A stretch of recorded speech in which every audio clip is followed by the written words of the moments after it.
I know that I already said this for the post-game recap show, but let me say it one more time. Thank you, Miami. Thank you, Titans. And thank you, Rams, our friendly neighbors. I still cannot believe that all that needed to happen on Sunday actually happened. Let's go. It's Dan and Dago, if you don't know by now. And as you can tell, I'm having a great week. Look at me. I got my feet up. It's all good. We're chilling. We're going potentially to the playoffs. I'm so hyped for this game. The Chargers are back inside the playoff picture, and the Compas are here to break down the final week of the regular season. It comes down to week 18 in Las Vegas. Winning, you're in, baby. So just like Al Davis, just win, please. God, just win. But before Fernando and Humberto get to Sin City, the Compas have another exciting show with plenty of NFL discussions.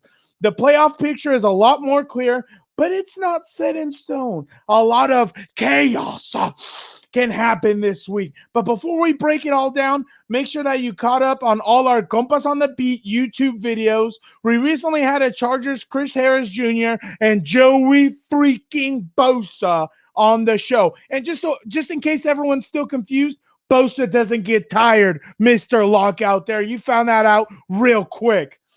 You don't want to miss those interviews, so make sure you're subscribed to Compas on the Beat on YouTube and on Spotify, Apple and Google Podcasts. And, of course, follow us on Instagram at Compas on the Beat. Now, it's time to get to the best damn podcast in the universe. Play the music, Nando!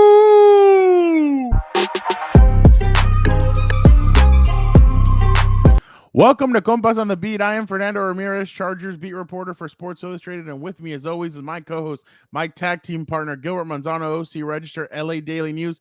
It is currently 8:47 a.m., so I'm going to hit you with a, what's up, bro?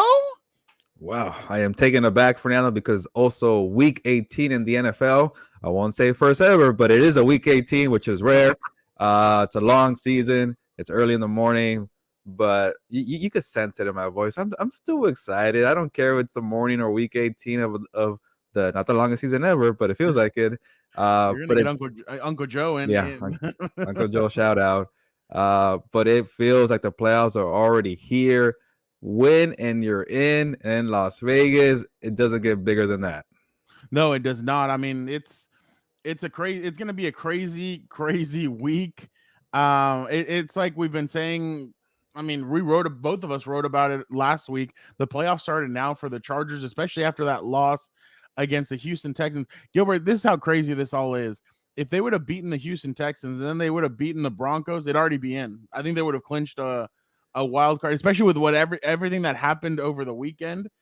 They definitely would have clinched already. So obviously the Chargers. But Fernando, I like it this way, and that's why I wasn't saying like Chargers fans, it's over. Time to mail it in. Dan and Dago, get your vacation plan started, because I saw this scenario happening, man. Like the Ravens and the Dolphins had hard games, and then I wanted to see the Las Vegas kind of atmosphere of playoff football, man. So I everything that I predicted, I'm gonna pat myself in the back, happened. I didn't want it to happen this way. I was hoping that by week 17 they would have already clinched their playoff. Disaster, Fernando. Beautiful disaster. You know what's funny? This game probably could have still been big if the Chargers would have beat Kansas City. It probably would still be big right now. Like a division, you mean? Huh? Like a division thing?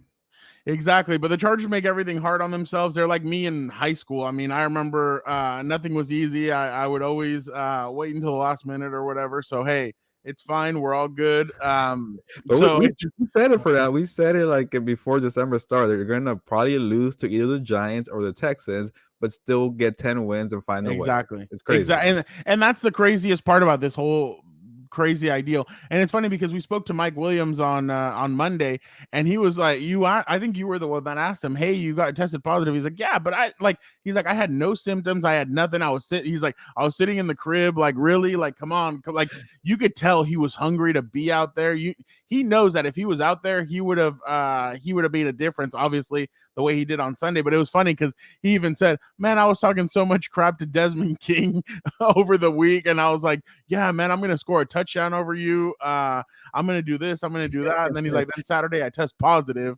And he said he was pissed off, but obviously the new rules kicked in, so he was able to play last Sunday. He will play this weekend, obviously.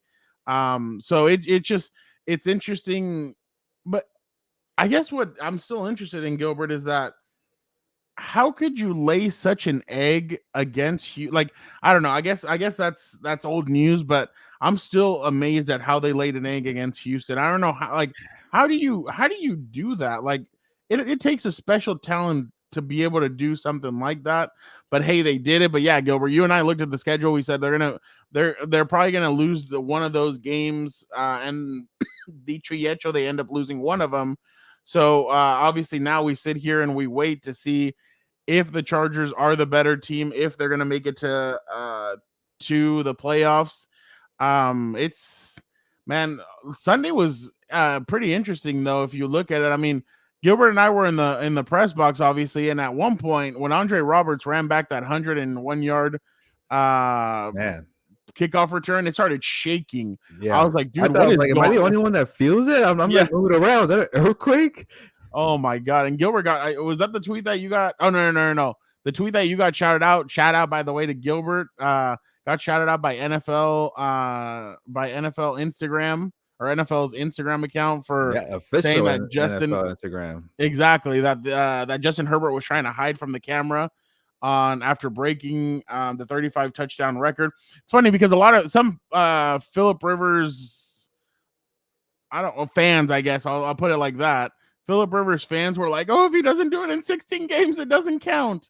And he ended up doing it in 16 People were games. saying So, that. I didn't notice that. oh, Wow. I got a couple of people that I remember I saw, like, that I tweeted it out, and some guy goes, "Well, I guess he did it in 16 games, but I still love Philip Rivers." And I'm kind I don't know. There's people out there. They're jealous of Justin Herbert.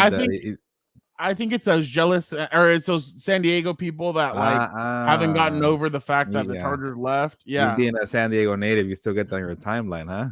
yeah, I get some of those. But you know what's funny is that I feel like people are, I think people are taken back a little bit, and because I even saw some tweets over the weekend that said, "Oh, just because Justin is playing so well, don't forget what Philip did for this organization." I won't say what Dan and Dago said when he saw a tweet like that, but he was definitely, but it was definitely funny to see. It's like, dude, you don't have to hate on one to hype up the other. I mean, they're both different. Obviously, Justin has the big arm. He's a lot different than Philip, I guess, but it's interesting to see kind of the whole dynamic of fans going at each other for one quarterback or the other. But it's just funny. I was gonna tweet out my story right now because you just reminded me. I actually wrote about Justin Herbert surpassing Philip Rivers for that record, and I think I wrote in there that Justin has a long way to go to reach the accomplishments of Philip Rivers, Dan Fouts, Drew Brees.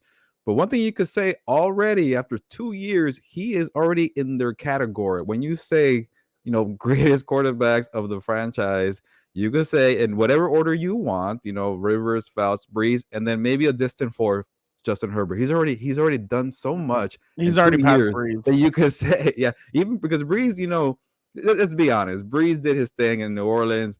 He was kind of up. He was up and down with the Chargers. I think he had maybe one AFC Pro Bowl bid. I forget. He was decent. Yeah. But that's kind of a little bit of a reach. So maybe you're right. Justin Herbert's already third, and it's crazy to say that with a franchise that has those quarterbacks attached to their name. But Fernando, keep doing your thing. So I'm about to tweet my story real quick. You reminded me.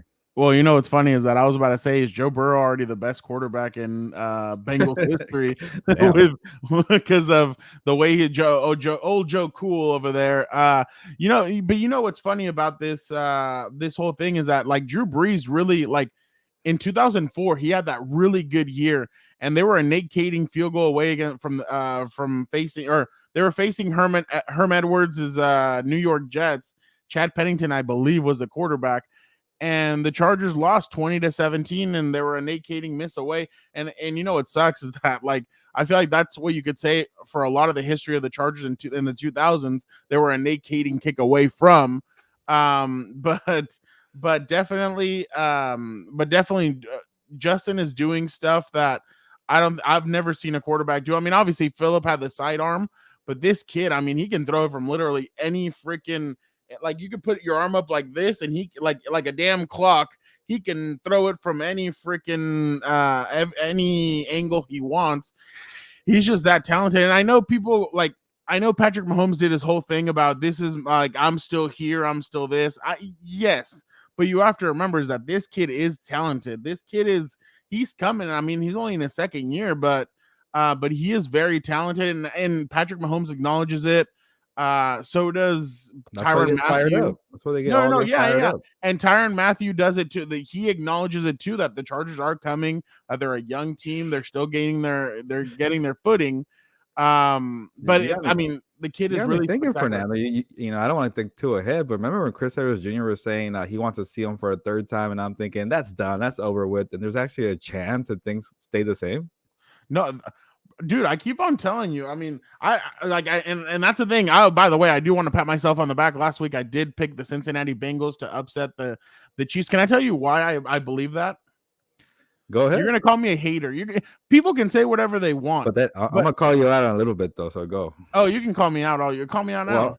Well, okay, you got that right. You got the Bengals to beat the Chiefs, but you were freaking out, or not freaking out, but you were kind of taking the loss, like in the third quarter when they were down big, and you're like, you know what? Who could really beat the Chiefs? The Chargers, and that's it. I'm like, well, I know, and I said, yeah, I know, but I said they have the roster to compete. The Chargers really do have kind of this thing to go one toe to toe against the Chiefs. I feel like they really are, unless now if Tennessee's able to get Kansas City in Tennessee, then it is going to make it a difficult path. But I feel like the Chargers, no matter here, Germany, wherever you want, I feel like the Chargers can go toe to toe with the Chiefs. But so the reason why I believe that Kansas City was going to lose, Kansas City has this weird thing. And I mean, you can say whatever you want about the way I analyze stuff, but I look at stuff differently, I guess. They don't play 4 quarters of football, Gilbert. Sometimes they get out to a big start, teams come back and they kind of try and get it jump started. They can't.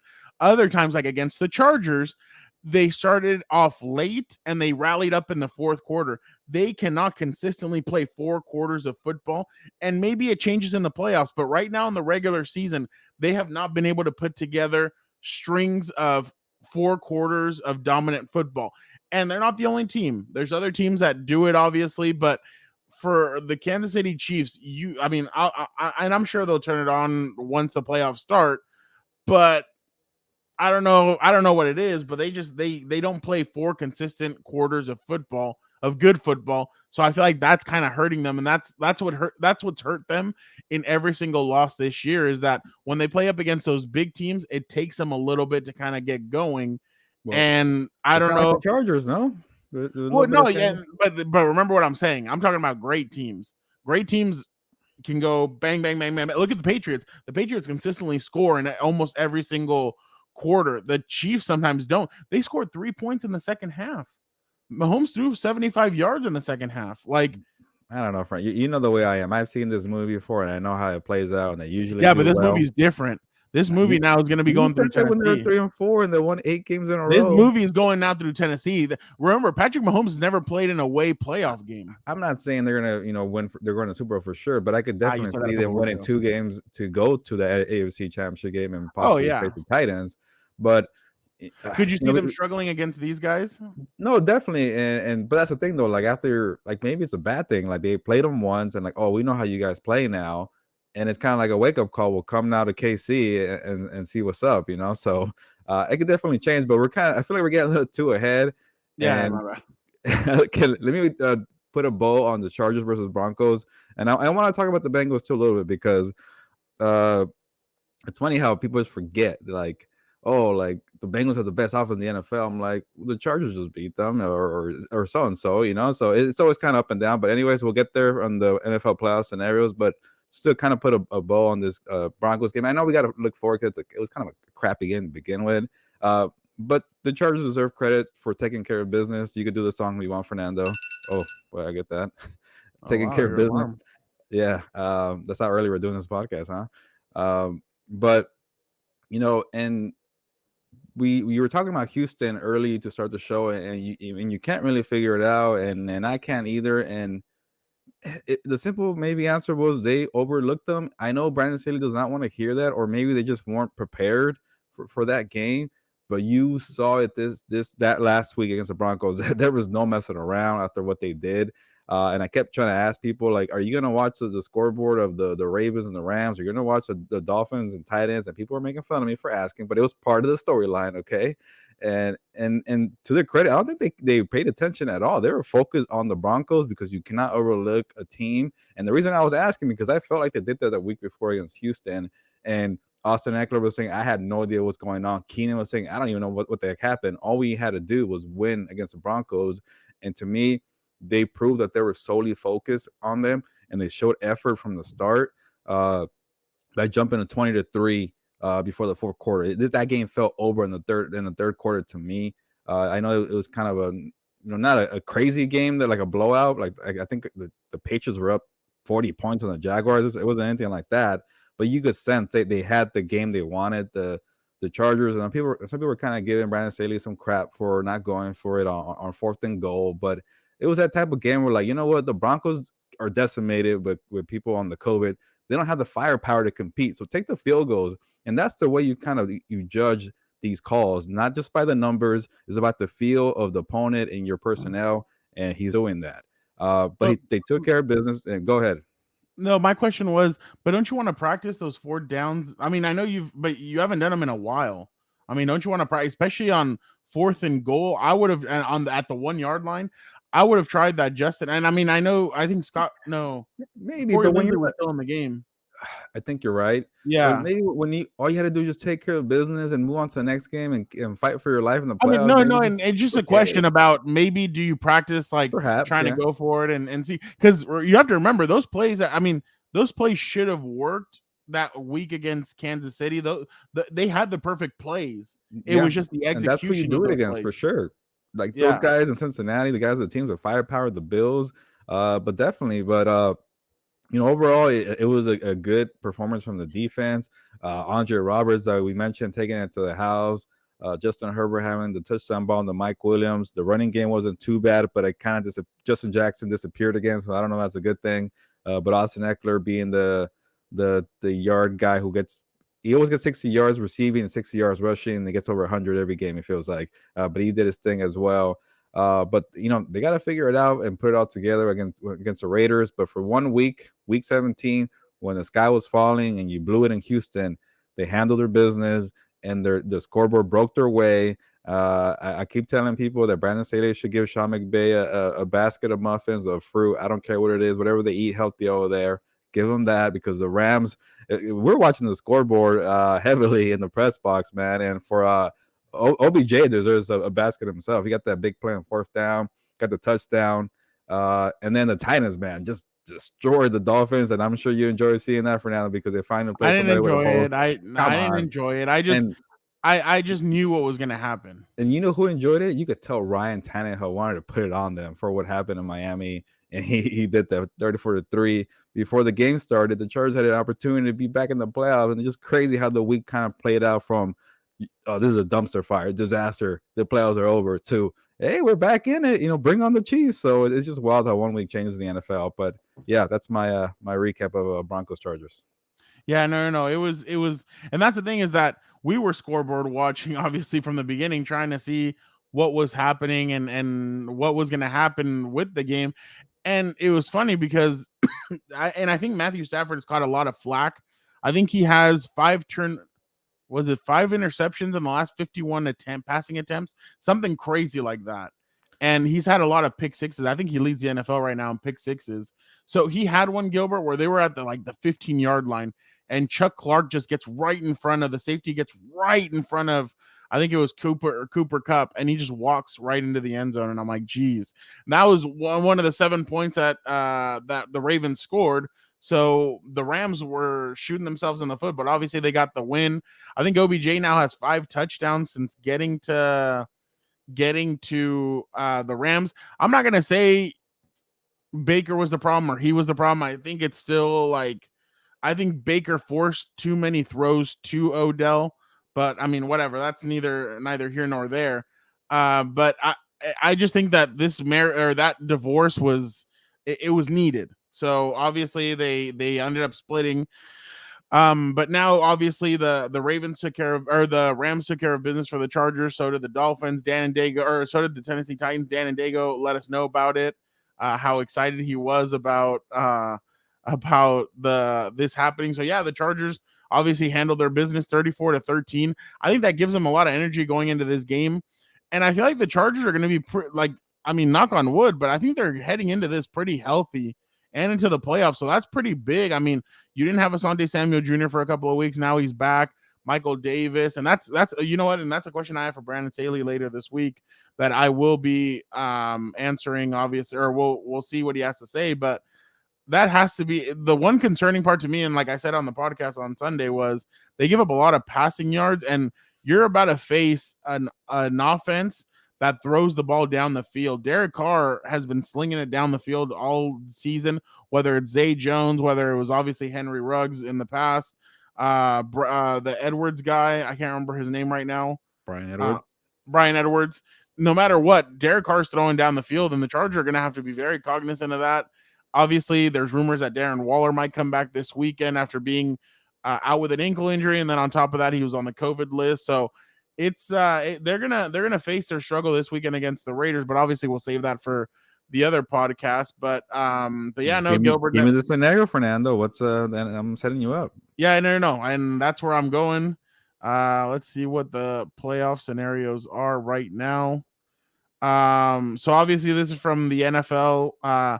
So basically the AFC, 5 of the 7 teams have already clinched. Gone. Cincinnati has won the AFC North.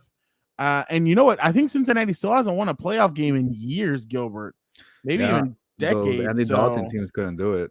Yeah, no. And neither could Carson Palmer. Carson Palmer, yeah, I don't know though. Kansas City obviously clinched the AFC West. Tennessee's clinched the AFC South. This one's a crazy one, Gilbert.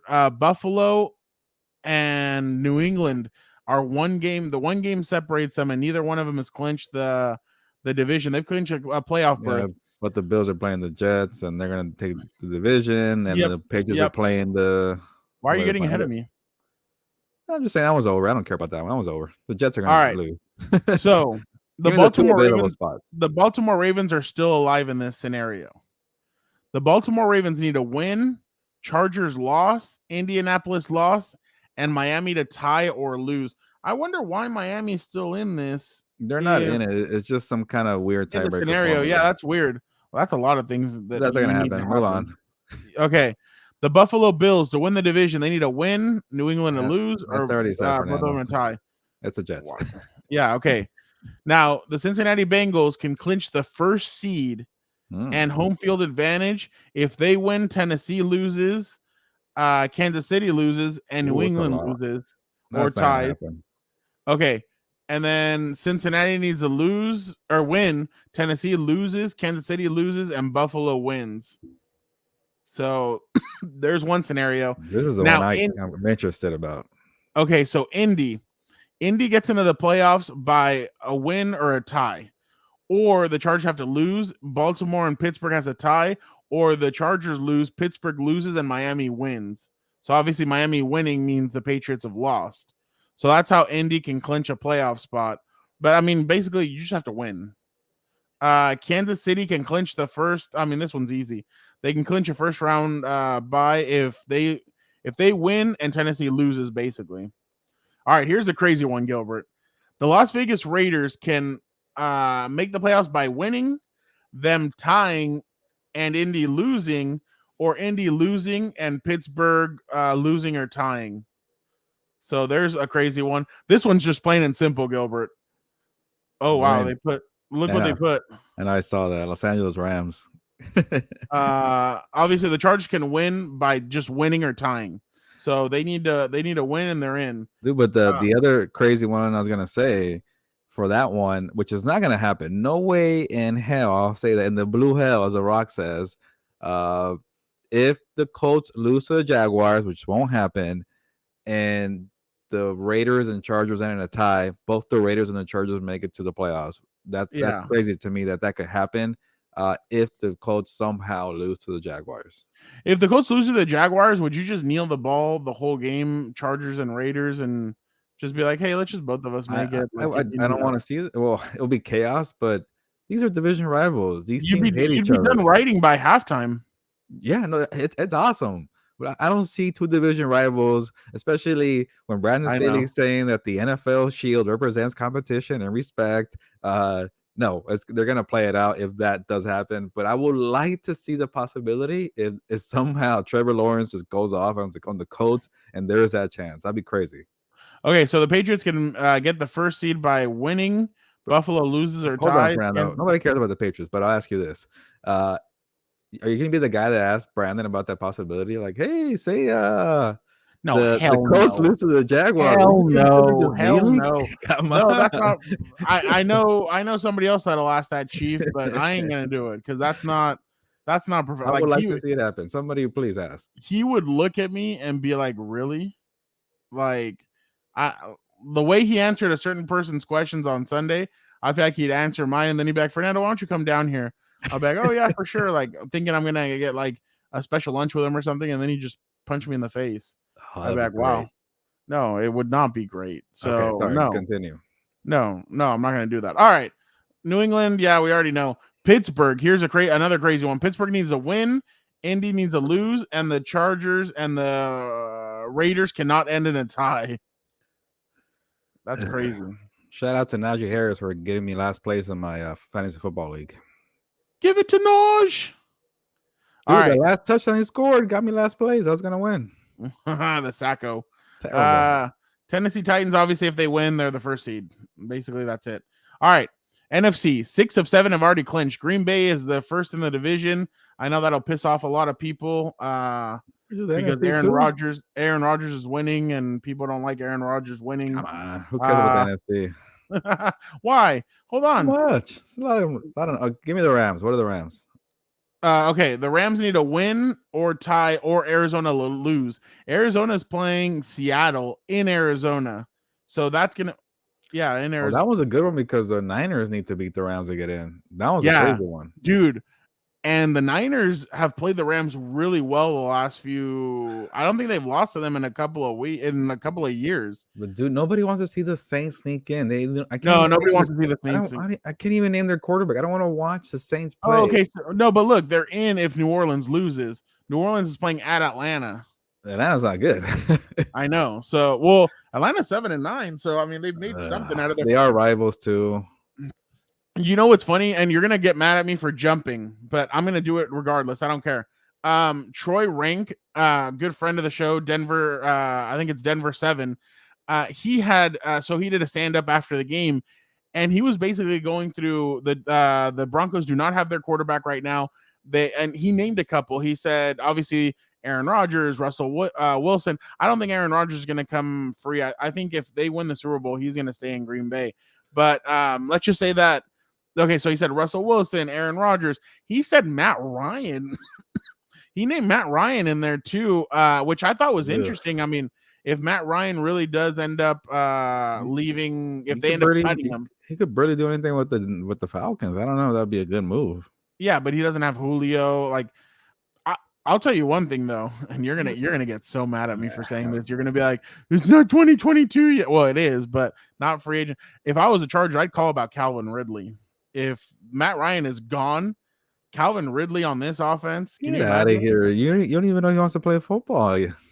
Oh, he did step away, huh? Yeah, where you been, man? Oh, I completely forgot. You gotta figure out if he wants to do it, and props to him if he doesn't want to. It's his right, but it's just a tricky situation. And I completely forgot that he stepped away. My bad. Okay, then I don't know, but the Falcons, man, they can't move the ball at all. Like I don't know how Kyle Pitts got 1,000 yards. Why are we talking about the Falcons? But anyway, I have Kyle Pitts in my fantasy team, and I watched that offense, and they're just terrible.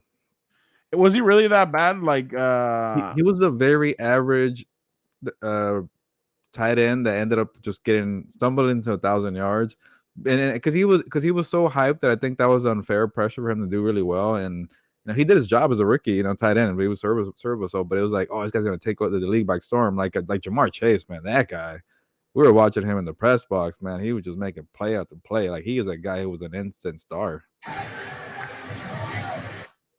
Oh, and speaking of used to be stars, I don't know. Look at, you know what's funny? They haven't released them. I don't know why would you? You don't want him to go to some other team and give him the right to play. And you'll be I heard nuts to pick him up though. I heard somebody say, watch Kansas City pick him up next week. Yeah, that's the one team I can think of that might get him. So Look that's at, why you like, keep him. I've never seen anything like I've seen, like, somebody tweeted out, oh, not even Vince McMahon could have imagined something like this.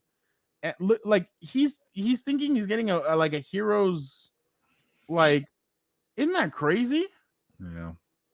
I like, and I mean, obviously, like, you're like, oh, why are we watching this? But I just found that so interesting. Like, I don't know. Speaking of, like, obviously not wanting to play football, Give me some matchups for now. Give me a week 18. Okay, hold on. Last one though, and Not I this promise, AB stuff. I don't care about him. dude. But, He's like, annoying.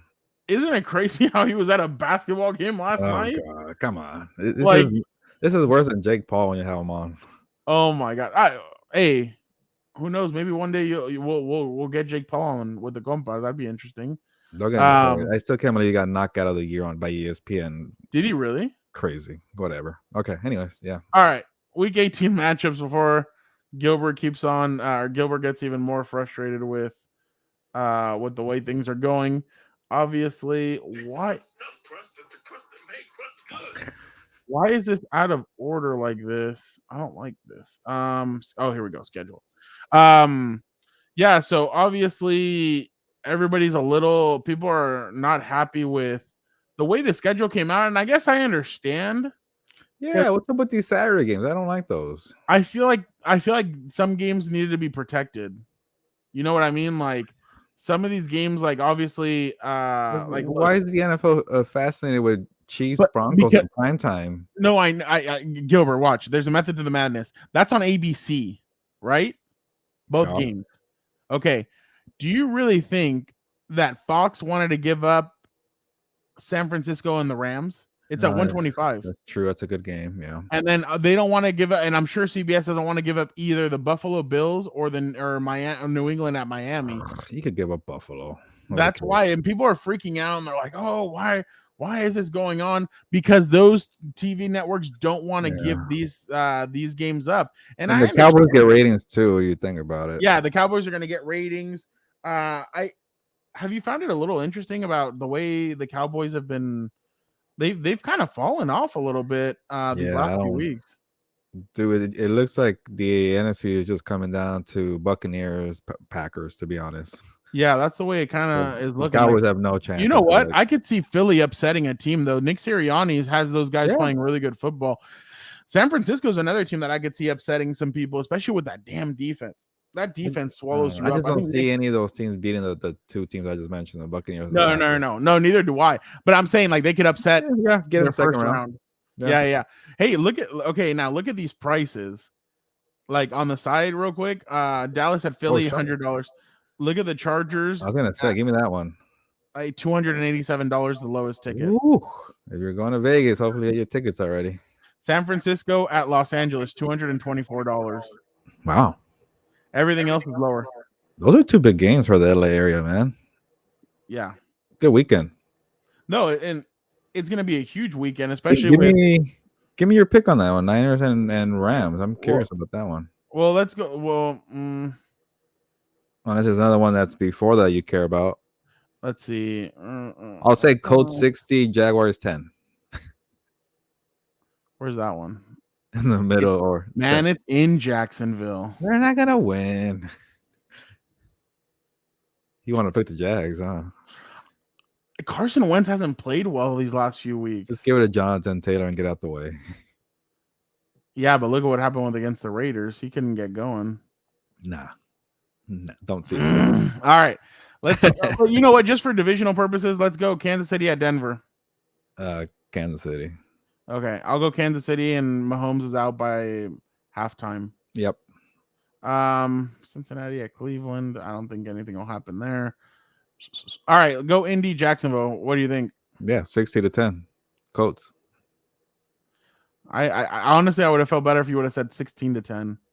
Yeah, it's gonna be a blowout. You know this. Everything on the line for the Colts. No, I don't think it's gonna be a blowout. You're crazy. It's a Jags. They just lost by 40 to the Patriots. Yeah, but the Jags beat your beloved Miami Dolphins also in London. So Okay, they beat your beloved Bills too. Okay, whatever. and they beat them in Jacksonville. Anyways, what else you got? Give me Well, the I haven't pick picked yet. for. You're not gonna pick the Jaguars. Move on. I'll go Indy 21, Jacksonville. No, Indy 24, my Jacksonville 17. You're crazy. All right. All right. Let's see. What was the other one? Oh, okay. I'm gonna go San Francisco. I'll say San Francisco upsets Los Angeles, especially after the week that they've had, the Rams have had, and everything. I think, and then I'll say Arizona beats Seattle. Yeah, I'm with you. The Rams are gonna miss out on the division, but I think the Niners will need this more because they got to make the playoffs. They're gonna have the more intensity. So I'll go Niners. New Orleans at Atlanta. I'll go Atlanta. Nah, New Orleans. I'll go Atlanta. Who's gonna play quarterback for Taysom Hill, not Ian Book. Their defense, the defense is pretty good. Did I tell you about that tweet or no? Oh yeah, I did. I showed it to you when they're like, when the CDC saw Ian Book starting a Monday Night Football game, they said we got to change this. New England at Miami. What you got? New England. New York at Buffalo. I'm gonna go New England as well. Buffalo. All right. Let's see. Last one. Oh well, no, we're not gonna pick that one. Yeah. So I mean, it's basically setting up for if Jacksonville.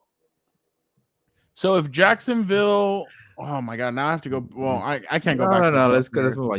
They're gonna lose. Come on, Fernando. They're not gonna beat the Colts. Well, I mean, you never know. But all right, let's go now to. Man, that's. Don't be surprised, but I know I will put all my money on the Colts. And we're gonna be in Vegas, so I don't know if you're putting in all your money is gonna be a smart. Like a 20-point spread, so it might be kind of hard. Well, yeah, that's true. All right, so just real quick, before we listen to see what else Dan and Dago has, WWE Day 1 was over the weekend. Gilbert,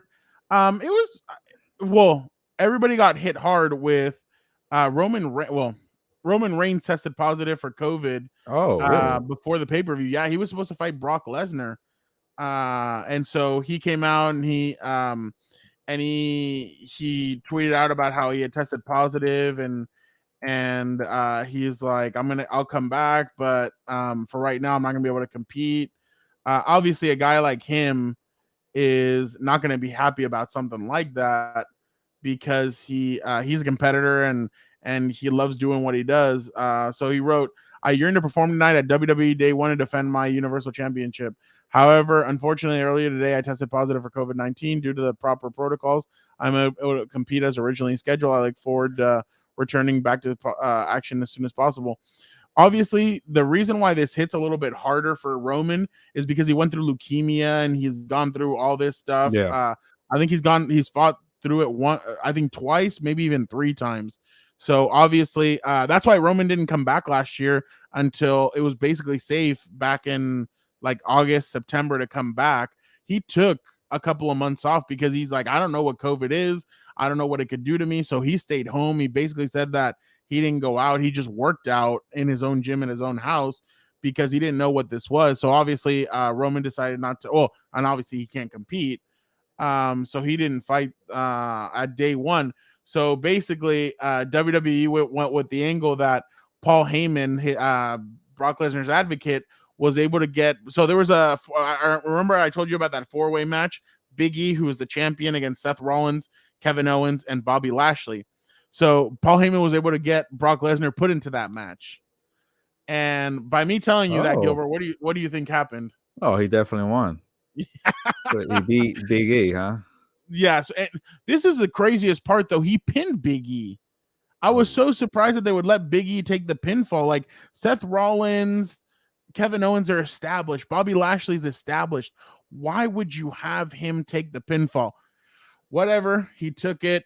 But Brock Lesnar was F5ing all kinds of dudes. He was doing it like it was a really good. It was a short match, but it was a very good match. I definitely gave it an A. I thought it was really good. It had everything that you wanted.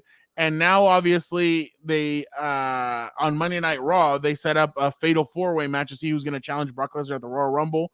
The Almighty Bobby Lashley won, so now we're getting a dream scenario. I never thought we'd get this match ever. So now you get Brock Lesnar against Bobby Lashley, and it's funny because Paul Heyman came out and he was on the mic on Monday night, and he's like, to that Brock Lesnar wannabe Bobby Lashley, you're not gonna. This is the originator. This is the original blueprint. You're not anything near him. So it'll be a good match at the Royal Rumble between those guys.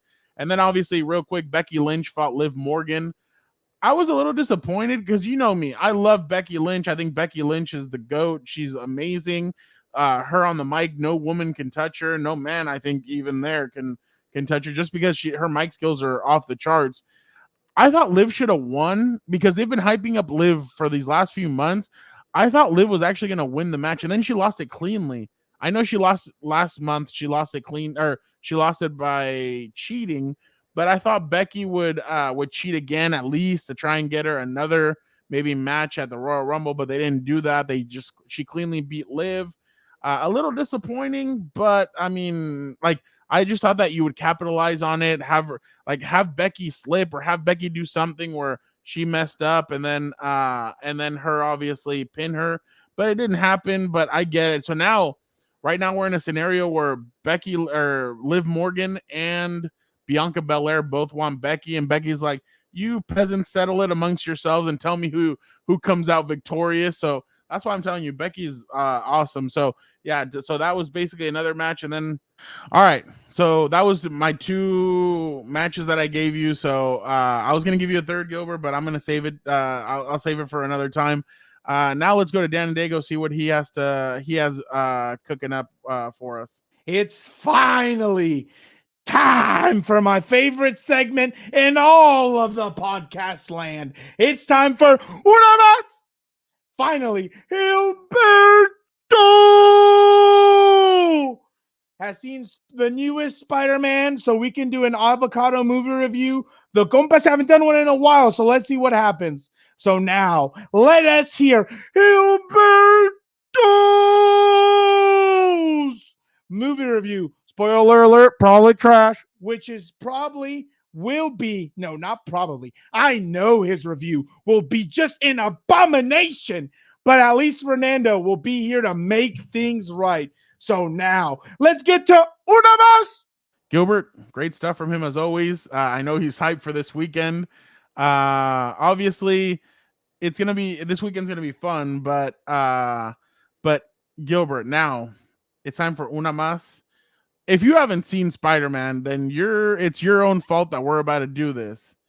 But I want Gilbert to, yeah. And when Gilbert does film reviews of superhero movies, I know my brother, my sister, I have relatives that cringe when Gilbert does it because he forgets names, he butchers stuff. But I love when Gilbert does it because I get hyped. I think it's funny. So Gilbert, give us your avocado review of Spider-Man. Yeah. Spoilers beware. And yeah, go away if you don't want to get anything ruined. So here it goes. Okay, so what's the rating? You know what? I'll give it a nice 78. You know, I didn't hate it. I'll start off that way. So it's you know, a little brown on the avocado, but nice enough to go ahead and eat. If you are into that stuff, I hate avocados, FYI. But dumb storyline, good guest appearances. I'll go with that. It's like one of these it's like maybe like a bad WrestleMania where like you just hate all the fights and the matches, but you like the people that come out and appear like and special guests and like, oh, The Rock came out for 10 seconds to be on the mic. You like that part, but it's so long and boring. There's dumb storylines. I didn't like the whole thing about everything, the disaster that happened because he was trying to get his friends into college. They couldn't get into, where were they trying to go? I forget the school, MIT, I think it was. MIT. And they couldn't get into it. So he tries to screw up the whole universe and he ruins everything. Little Tom Holland, I know his name, see? But then that kind of created the whole storyline about the other universe. And, you know, I'm not really into the whole Marvel thing, but I kept hearing about the universe. And I think the little cartoon movie with Morales was about the universe. So that tied in together. I kind of understood that part. But you know, I was cheering when I saw Tobey Maguire come out because that's during my days when I'm a little old guy now. These millennials or whatever they're called, Gen Zers, don't know about Tobey Maguire being number one in my heart, the best Spider-Man. This Tom Holland kid is terrible, by the way. Andrew Garfield, is that his name? Is Yeah. number two. So it goes Toby one, Andrew two, Tom a distant third, because he ruined everything because he wanted to take his friends to college. And first of all, keep in mind, nobody does a whole letter thing and let's get together at a coffee shop and open our letters. We're going to college. Nobody does that anymore. You get it via email or text and you move on and with your life. Okay, so that was kind of silly already. But I did clap. I was cheering when I saw Toby come out. Kind of made. I did like the joke about the whole. He was dressed like a youth pastor. That made me crack up because he was dressed like a youth pastor. Hey, a little bit. And I like that he was really nice to Andrew Garfield because everybody shits on him for. Sorry, I can't say that. No, you're Everybody good. craps on Andrew because yeah, his movies weren't the best, but he's trying out there, putting some good effort. His villains were terrible. Oh, but I like the villains too. I really like seeing Doc Ock. That's his name. Okay. And Green Goblin. See, I'm doing well with the names for now. I know you're trying to like cringe every time I say a name. I don't know the lightning guy. No, the lightning. Yeah, Jamie Foxx, Electro, Electro. I don't know the Sandman was the worst. By the way, who cares about the Sandman, Sandman? Nobody cares about him. And the lizard guy. I don't know his name either. Lizard. Yeah, there we go. Close enough. Overall, bad storyline. But good guest appearances. I did not hate it. There we go. God, leave it to you to butcher such a great. I liked it. I thought it was incredible. I thought what they did with it was fantastic. They gave the people what they wanted. I think it was. I mean, I liked it actually. I thought it was really good. Um, you you're just not like you're just not invested in the Marvel world, and that's maybe why Come on, you're. it was a bad storyline. Let's No, be it was real. not. It was good. And the thing is that this is setting up obviously for Doctor Strange 2, and 2, I don't believe that He that was was annoying. I didn't like him either. I don't that wasn't the real Doctor Strange. Not the same actor, no? No, no, no, no. It is, but it wasn't Doctor Strange. I believe that wasn't the real Doctor Strange in the movie. I thought we got a different one. I don't. It's complicated for you, but Okay, let's not get in there. Okay. yeah. So I actually really like the storyline. I thought William Dafoe deserves an Oscar, and I know that obviously the Oscars are the worst crap to be thrown out there because they don't consider superhero movies as the best. The only reason why they give, you know what, I shouldn't even go down there because they gave the best supporting actor to Heath Ledger for his role as the Joker, but they wouldn't have considered that if well, I'm not even gonna get into it. Let's go. But I'm pissed off. And William Dafoe deserves an Oscar. I thought had an incredible performance. I thought, and I can't agree with you with your Spider-Man rankings. I think all three are great, but well, I'm not Pick even gonna get one. into that. I'd pick Tom Holland. Get out of here. Tom Holland fits exactly with who Spider-Man. Tobey Maguire looked like he was a 30-year-old playing Spider-Man. I wonder how many people. I wonder how many kids didn't know that the guy on the TV screen was from the original Spider-Man, the editor. Oh yeah, no. I know. Well, some people aren't gonna know See, that. I catch that because I'm old. Well, hold on. I'm gonna give you something though. I do agree with you. I think Andrew Garfield is underrated. I thought his storylines and the way they did his movies was a little lazy. But the way I saw his performance, I wouldn't be surprised if Sony or Disney gave him his own movie and gave Toby his own movie to kind of close both of their chapters up. Toby looked old, man. I don't know. Oh, I know he did. But still, everybody wants to know what happened with his universe. And then last thing for me though, I really do want to see they're supposedly gonna in the future they could use these three again in another movie. So I'd really like that. I think all three showed very good. I think they were really cool. You know the part where they swing and they jump down and they all like land. So some people try to sync that up with the clocks at midnight on New Year's. So when they fall and they come down like that, that would happen at midnight. So I thought that was pretty cool. But all right, I gave it. I thought it was I gave it a 90. Eesh. a 97, Yeesh. 97%. I'm telling you, Way too high. Dark Knight, It is not on that level. Civil Get out of here. War. Get No, out of here. no, it's up there. It was a good No, movie. it's not. Yes, it is. No, it's not. It is a No, very good movie. it is not. It You were is. the one that told me the second Spider-Man of the Tom Holland era was good. It was awful. It was It was a terrible. good movie. It was terrible. No. You're just not invested in this. You're rating the guest appearances way too high. It was not a good story. It wasn't a good acting. Yes, it was. Besides the Goblin, everybody else was not good acting. Are you kidding? Doc Ock? They removed the thing from him, and he comes back and he tries to help them. That was awesome. You know what's funny? Marissa Tomei also deserves an award. I'll give you that. Yeah, I bet you give her an award. By the way, the Sandman actually wasn't there. Neither was the Lizard guy. They had to CGI them from their past movies to be into these movies because I think the Sandman, I think the actor, I can't remember his name right now off the top of my head. I think he was filming another movie. Oh, really? Yeah, he was filming another movie. That's why he never came into person form. And he thanked Spider-Man or the Spider-Man for using him. And he said, "Hey, if you guys ever need to use me, I'm willing to do it." But I guess his dates didn't line up with the one they were doing it. And the Lizard guy, exactly the same thing. He had some other. He was filming something else, and he couldn't show up. So they just CGI'd them. That makes sense. That's where we're at now with technology. I mean, they CGI'd them from other movies. I thought the CGI was the Goblin. I'm not gonna lie. I thought he was William Dafoe. Yeah, he looked though. Yeah. Oh my God. Yeah. No. William Dafoe is awesome. You know what I've always wanted to see age from the first Spider-Man. I know. It's crazy. I've always they did CGI his face a little bit to make him look from the Spider-Man 1. So they did make him look like that. They CGI'd also Doc Ock. So they really did. They did do that. So, but obviously, Gilbert, we have different opinions, but we'll hash it out on the way to Las Vegas. But obviously, guys, thank you guys so much for rocking with us. This was a little bit of a shorter Compas, but thank you guys again for rocking with us, for listening. Well, yeah, but hey, people enjoy it. I know one person that enjoys it. Well, no, numerous people do. So we want to thank you guys so much. Again, Happy New Year to everybody. 2022 is the now it's January 4th. No more Happy New Year. Okay, 2022 is the year of the Compas. So we're excited about the stuff that we're going to bring this year. Thank you guys again so much. But this Thursday, we will be having our preview Chargers, Raiders, Sunday Night Football. We're going to bring it all. Thank you guys again so much. Gilbert, you know what? Vámonos. It's that time. Ya nos vamos. Pues vámonos on to Las Vegas.